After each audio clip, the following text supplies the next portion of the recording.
आगामी विधानसभेच्या निवडणुकीच्या अनुषंगाने महाविकास आघाडी आता सज्ज झालेली पाहायला मिळत आहे। आज महाविकास आघाडीचा मेळावा जो आहे तो सायंच्या षण्मुखानंद सभागृहात पार पडणारे या संपूर्ण मेळाव्याला महाविकास आघाडीतल्या तिन्ही महत्त्वाच्या पक्षाचे प्रमुख नेते मंडळी जे आहेत ते उपस्थित राहणार आहे। राष्ट्रवादी काँग्रेस शरदचंद्र पवार पक्षाकडनं स्वतः खुद्द शरद पवार, सुप्रिया सुळे आणि जयंत पाटील हे या संपूर्ण मेळाव्याला उपस्थित राहतील। तर शिवसेना ठाकरे गटाकडनं उद्धव ठाकरे असतील, संजय राऊत असतील, आदित्य ठाकरे असतील हे नेते मंडळी उपस्थित राहतील। तर काँग्रेसकडनं बाळासाहेब थोरात, पृथ्वीराज चव्हाण आणि त्याचसोबतच काँग्रेसचे प्रदेशाध्यक्ष नाना पटोले हे या संपूर्ण मेळाव्याला उपस्थित असतील।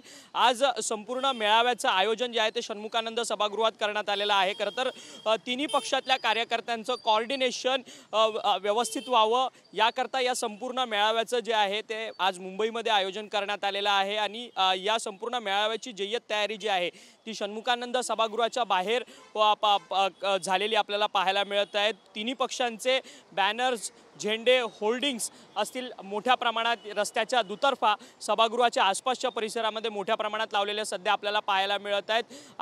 आगामी विधानसभा निवडणुकीसाठी अवघे काही महिने शिल्लक राहिलेले आहेत, त्यामुळे तयारी करण्याकरता आणि एक उत्साह जो आहे तो महाविकास आघाडीमधल्या कार्यकर्त्यांचा वाढवण्याकरता संपूर्ण हा मेळाव्याचं आयोजन जे आहे ते आज षण्मुखानंदच्या सभागृहात करण्यात आलेलं आहे। त्यामुळे आजच्या या संपूर्ण मेळाव्यामध्ये महाविकास आघाडीचे प्रमुख नेते मंडळी कोणत्या गोष्टींवरती नेमकं लक्ष करून भाष्य करणार आहे हे देखील पाहणं तितकंच महत्त्वाचं ठरणार आहे। व्हिडिओ जर्नलिस्ट दिनेश दिवेसह अक्षय मंकणी, TV9 मराठी, मुंबई।